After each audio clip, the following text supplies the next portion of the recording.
Et M. Merabet pour cet exposé complet, mais peut-être un petit peu trop complet, puisque vous avez dépassé le temps imparti d'un peu plus d'un quart d'heure.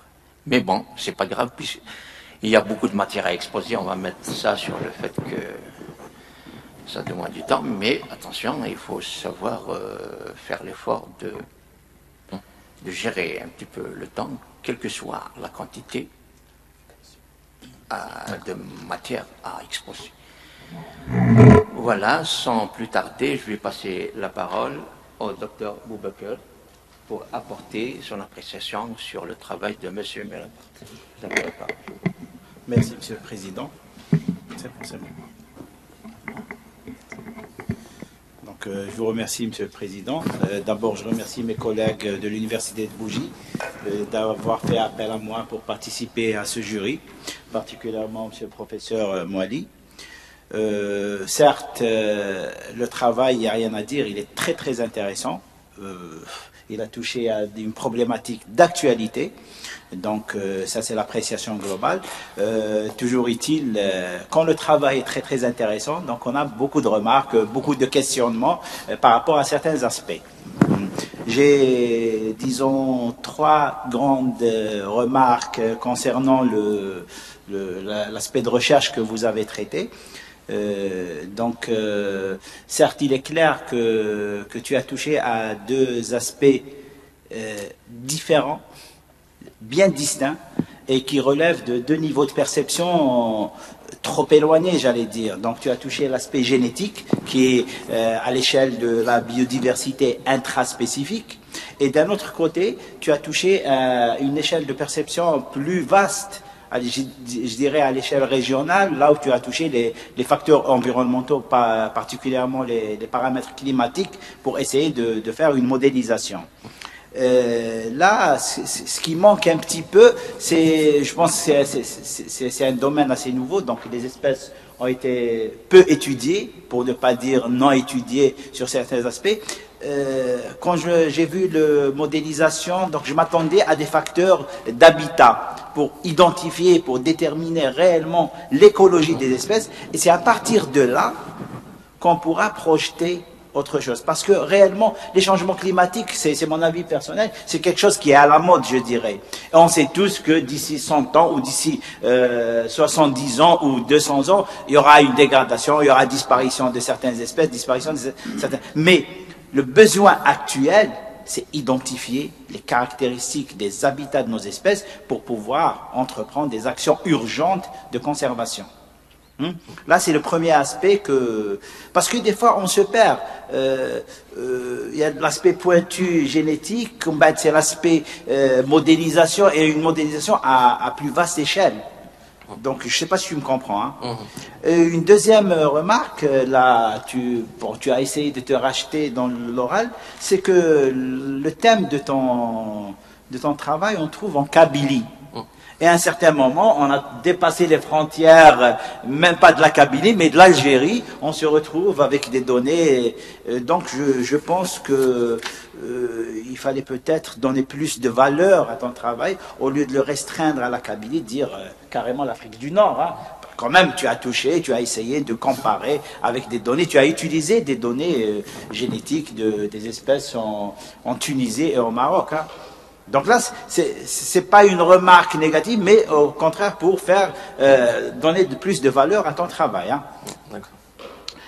Une autre petite remarque, on a l'impression que, en lisant le document, on a l'impression que tu n'avais pas établi les hypothèses d'études au début. C'est en parcourant ton travail que tu as essayé d'ajouter un aspect, de diminuer un autre aspect. Donc, on sent que c'est durant ton parcours que tu as essayé et la preuve est là. Tu as commencé avec la Kabylie, hop, il y a quelque chose d'intéressant, il faut l'ajouter. Tu as voulu tout faire dans un document. Moi, personnellement, je trouve que là, il y a deux thèses. Une thèse relative à la génétique et une thèse relative à la modélisation. Et c'est deux aspects qui sont très, très compliqués. Hein. Là, tu as essayé. D'ailleurs, tu as dépassé le temps parce qu'il y avait beaucoup de choses à dire. Monsieur Boubacar, vous m'excusez. Oui. Je vous prie parce que j'ai laissé mon sac à dos. je l'ai oublié. Ah, Malek, mon sac à dos là-bas. Je vous prie de m'excuser. Pour noter, oui, Ouais, mais allez. je m'excuse. Par contre, il y a une chose que j'aimerais bien dire. Je pense que mes collègues seront d'accord avec moi. Par rapport aux travaux de doctorat, certains travaux de doctorat qu'on voit, là, il y a eu vraiment de la matière, le niveau il y est, la rédaction, donc c'est agréable à lire.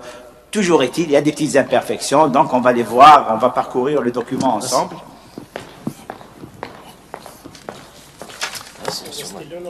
J'ai mis ça quand même. C'est beaucoup comme ça. Bon, tu n'as pas le document, mais on est obligé d'avancer. Donc, je passerai à la page 68.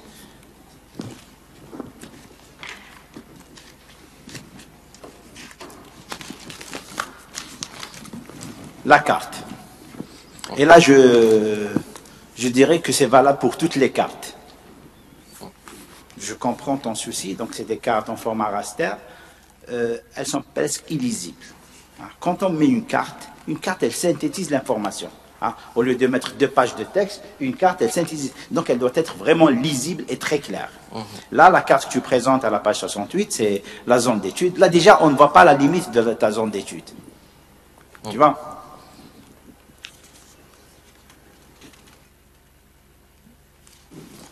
À la page 70, là, c'est juste une petite remarque par rapport aux stations météo. Ça aurait été intéressant de localiser sur une carte, du moment que tu as abordé l'aspect cartographique, de localiser les stations météo, pour voir, du moment que tu as utilisé des données climatiques, pour voir les stations Hadouk, elles ont couvertes, quelles sont les zones que les stations couvrent. D'accord. Donc visuellement, c'est très intéressant. Bon, à la page 76...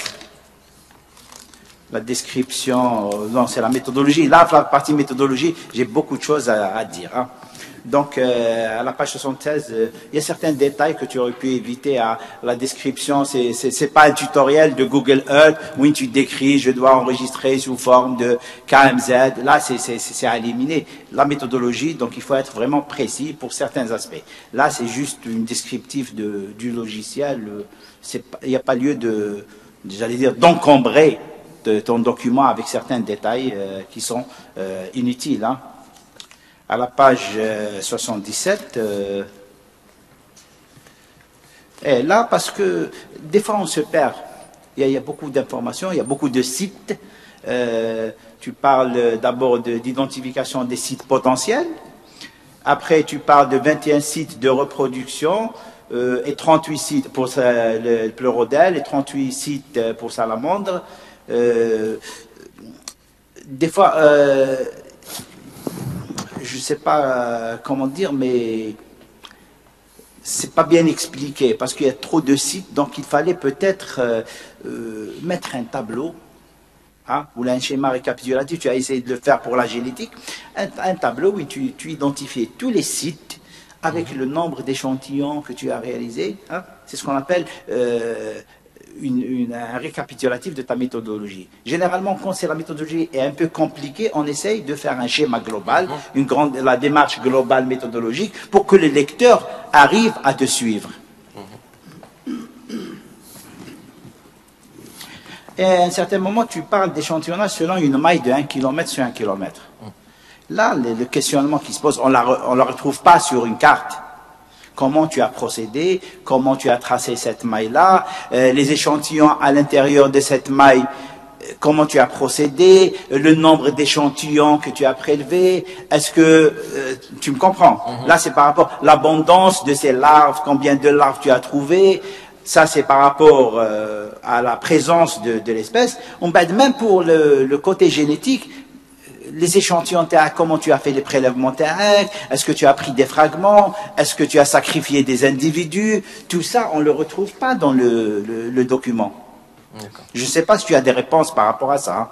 J'aimerais bien avoir des éclaircissements. Par rapport aux mailles d'1 kilomètre, oui. Moi je pensais que c'était clair. Donc, on a choisi un site, donc je veux dire, dans une maille d'1 kilomètre. Si on retrouve par exemple 3 sites, ça arrive sur le terrain de trouver 3-4 sites. Dans une aire de 1 km². Oui. Donc si on retrouve 2-3 sites, pour la modélisation, on le considère comme étant un seul site. on les considère comme étant un seul site Un pour la seul site. modélisation. Non. Oui. Donc c'est une étape que nous avons effectuée lors de la préparation des données. Donc on a éliminé les autres sites. Ça veut dire qu'on considère un seul site, présence pour 1 km carré.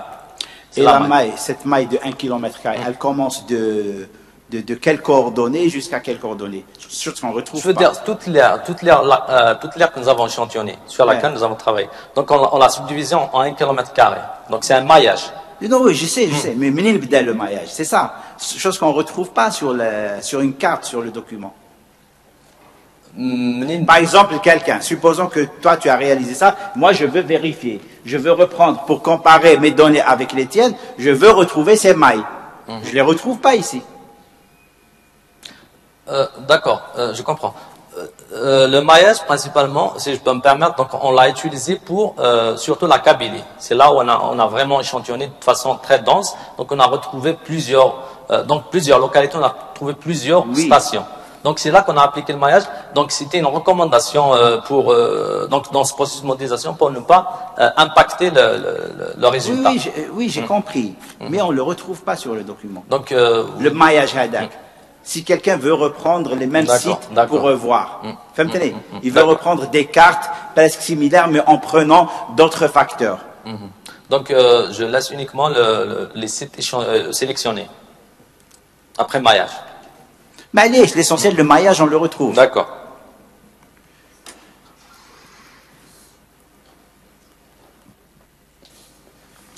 Et si on parle en termes d'échantillonnage, hein, Khaled, quel type d'échantillonnage réellement tu as réalisé? Je sais pas si vous pouvez reformuler la question parce que il y a plusieurs aspects. Non, je parle de l'aspect présence. Hein. Donc, notation de présence. Comment tu appelles ce type d'échantillonnage? Donc, un maillage. Donc, à l'intérieur de chaque maille, tu as essayé d'identifier, là, parce que quelqu'un qui veut suivre la méthodologie TEAC, donc il doit avoir une idée, est-ce que c'est un échantillonnage systématique, est-ce que c'est aléatoire, est-ce que c'est systématique et subjectif en parallèle, est-ce que c'est stratifié?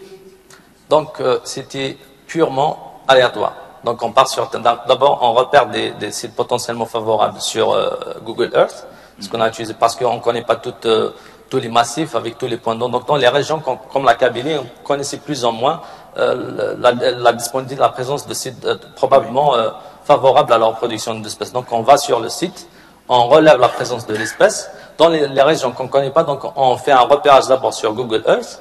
Puis, une fois sur terrain, on ne s'empêche pas de donc, c'est questionner. stratifié aléatoire. Tu as identifié d'abord les sites.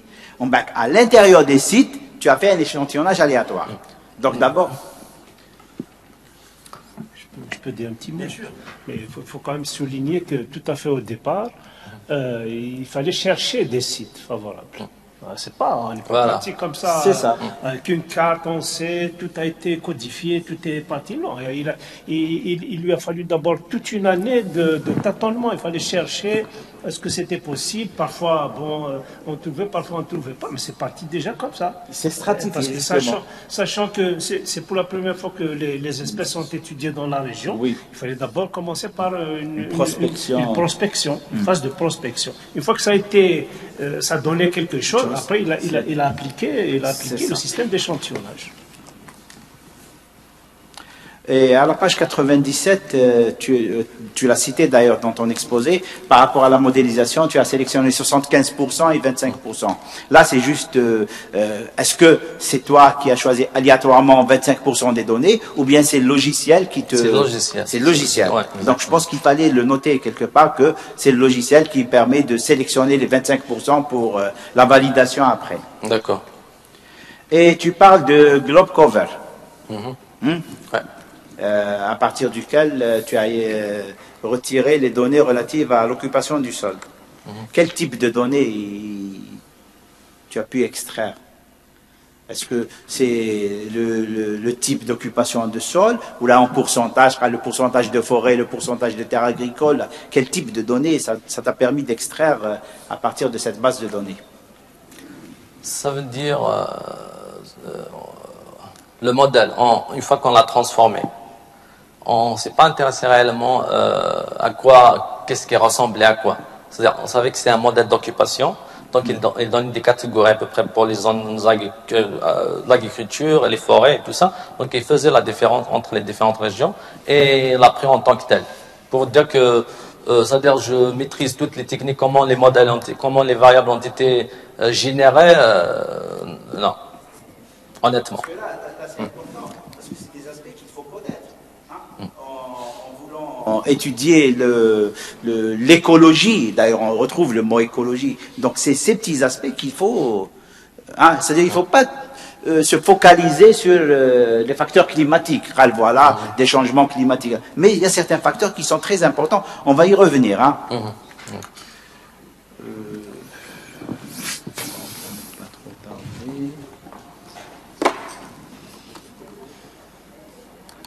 Juste, tu ne m'as pas répondu, Khaled, par rapport aux échantillons pour l'aspect génétique. Merci. Donc, pour l'échantillon, M. Boubacar. Supposons, bon, attends, pour synthétiser, supposons que tu es dans un endroit, tu as trouvé, d'ailleurs, on ne retrouve pas, en moyenne, combien de larves tu trouves? Ça, c'est intéressant d'avoir une idée sur l'abondance. Je ne sais pas si tu as gardé ça pour une autre publi ou là, mais ça aurait été intéressant de citer quand même, pour avoir une idée, même si tu ne le traites pas, mais avoir une idée sur l'abondance. Trop, on trouve des individus, un milieu, combien tu trouves d'individus? Un rocher, un pneu, là, comme tu l'as dit, mais combien à peu près, en moyenne, d'individus que tu trouves, là, combien de larves en moyenne? Ça nous donne une idée sur l'abondance de cette espèce, ou là, des deux espèces. D'accord. Donc, comme réponse, je dirais, effectivement, nous avons obtenu beaucoup de données par rapport à ça. Donc, sur la présence de l'espèce, le type d'habitat, on a même des paramètres physico-chimiques, mais avec l'aval de mon directeur de thèse, donc M. Moualé, nous n'avons pas voulu tout injecter dans la thèse. Oui.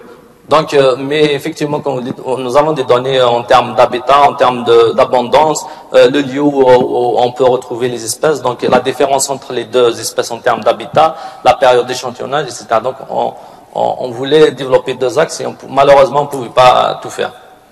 J'aurais souhaité que tu développes l'axe ou les changements climatiques à part.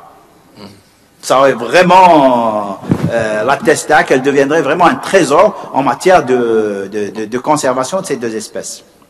Et supposons que tu as trouvé un certain nombre de larves pour faire les prélèvements pour l'aspect génétique. Comment tu procèdes? Donc, pour... spécifique, je ne connais pas. J'aimerais bien connaître le...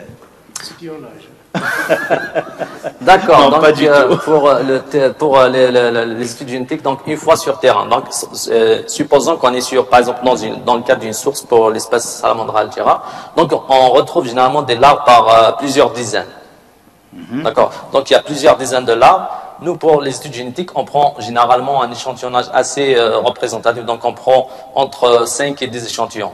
Cependant, par la suite, on s'est pensé à développer un autre axe dans la génétique. Pardon, qu'est-ce que tu appelles, je prends 5 ou 10 échantillons? C'est quoi? Ah, d'accord. Donc, on prend la larve, on la sort de l'eau, bien sûr, et à l'aide d'un scalpel, on coupe un petit bout de queue, donc, qui fait à peu près, approximativement 4 mm. 4 mm carrés, on le met dans l'alcool, bien sûr, avec des tubes peints. Et l'échantillon, par rapport à l'individu, de chaque individu, tu prélèves un échantillon.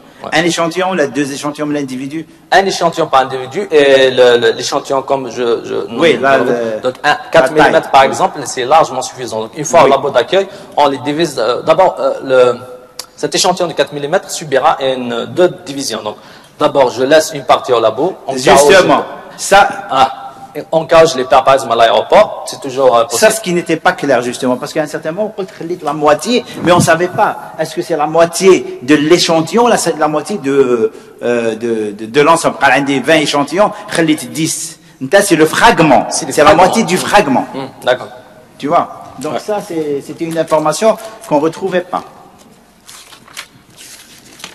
À la page 111, juste une question... tu es Khaled, la page 111.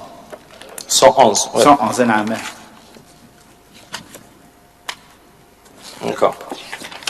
lorsque tu parles des vérifications des produits de séquence, ouais. Hein, tu as parlé d'erreurs, tu corriges les erreurs Hado. Comment D'accord. Comment tu détectes ces erreurs-là? Ou pour les, est-ce qu'il y a un seuil? Est-ce que tu trouves beaucoup d'erreurs? Oui, tu vas te dire que l'échantillon acheté est à refaire. Est-ce qu'il y a un seuil, là, une norme à respecter pour dire que c'est tolérable, je dois corriger, ou là non, ça dépasse la limite, je dois refaire? D'accord. Donc les corrections dont je parlais dans ce paragraphe étaient propres aux séquences. Donc une fois que nous avons effectué l'amplification et le séquençage, on obtient des séquences.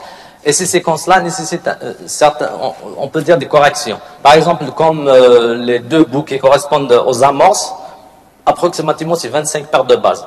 Donc ces deux bouts qui correspondent aux amorces, on les élimine directement.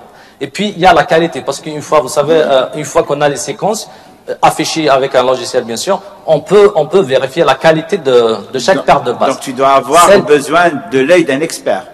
Bien sûr, j'étais bien encadré, donc j'ai eu la chance d'être bien encadré sur ce point en labo d'accueil. Donc, par exemple, il y a des pics qui sont pas clairs. On ne sait pas si c'est une base, donc C ou par exemple A. Donc là où c'est pas clair, on élimine. C'est ça. Voilà.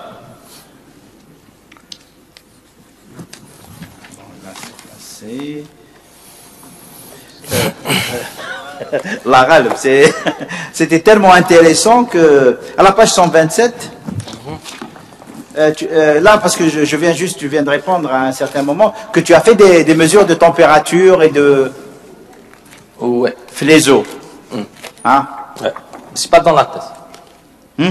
Mais c'est pas mentionné dans la thèse. Non, parce qu'à un certain moment tu dis que l'eau est, je ne sais pas, tu as donné l'eau qui elle était un peu, je me rappelle pas la phrase que tu as utilisée, ça sous-entendait que tu as pris des mesures de température à l'eau. Mesures physico-chimiques. Non? Des mesures physico-chimiques. Parce qu'à un certain moment, bon, mais allez. Il y avait la température également. À la page 128, là, c'est une question, ça, c'est une petite remarque par rapport. On avait l'impression, bon, personnellement, hein, quand je lisais les explications, tu étais très content quand tu trouvais la salamandre dans une aire protégée. Pour toi, c'est OK, c'est conservé, c'est protégé, et tu l'as cité plusieurs fois. Or, ce n'est pas le cas. Hein. Tu as cité deux aires protégées, M. Moualeïla, Wahda Qaddamkum Hna Gouraya et Shari'a. Et il y a d'autres facteurs de dégradation, même si les aires sont protégées, même les espèces qui sont à l'intérieur sont très menacées parce que le facteur bâti, hein, ils sont menacés par les constructions. Gouraya, vous le connaissez à côté, et chez les je te dis qu'il y a même des projets d'installation des hôtels, donc en plein montagne, là où il y a des belles cédrées de beaux milieux qui sont. Donc tu vois, c'est pas le fait que les espèces se retrouvent dans le parc que tu dois être content, hein. Oui, je vais te dire que je suis pas assez informé que vous, mais moi je pensais en toute naïveté que retrouver une espèce dans un parc est nettement mieux que de la retrouver ailleurs. Des fois ailleurs, l'endroit. Exactement. Et autre chose aussi, M. Moali, donc il a l'habitude de travailler avec les gestionnaires, pour leur dire de dresser un plan de gestion spécial salamandre, hein, je te dis que c'est pas évident. Hein. J'imagine. Parce que généralement, ils se contentent de ce qu'on appelle la biodiversité emblématique, donc des espèces emblématiques. Donc là, le grand public, tu lui dis biodiversité, il va voir le tigre, la girafe, le panda. Mais les petites espèces qu'on appelle la biodiversité oubliée, a dit qu'elle est vraiment, c'est celle qui mérite, tu vas dire à quelqu'un, je dois conserver un insecte, un gestionnaire, tu vas lui dire, établir un plan de gestion pour un insecte, il va pas, tu vois. Donc là, bon, il a quand même mis l'accent sur l'habitat de l'espèce. C'est-à-dire que même si on ne vise pas directement l'espèce, la conservation des petites mares, des zones humides dans les aires protégées. Oui, effectivement. Bon, c'est quand même des habitats qui sortent du lot. Hein, même si les gens ne veulent pas aller dans la conservation de la salamandre, et ils le sont vis-à-vis des habitats qui sont un peu spécifiques. Donc là, je vais passer juste pour ne pas trop tarder. J'étais un peu déçu, je ne te cache pas, la partie perspective. Je m'attendais à quelque chose d'étoffé. Surtout, je le dis texto, surtout pour un travail de doctorat. Parce que c'est là où on s'attend à des perspectives. En matière de méthodologie, tu as juste cité des lignes, je dirais. Hein. Là, c'est en matière de conservation.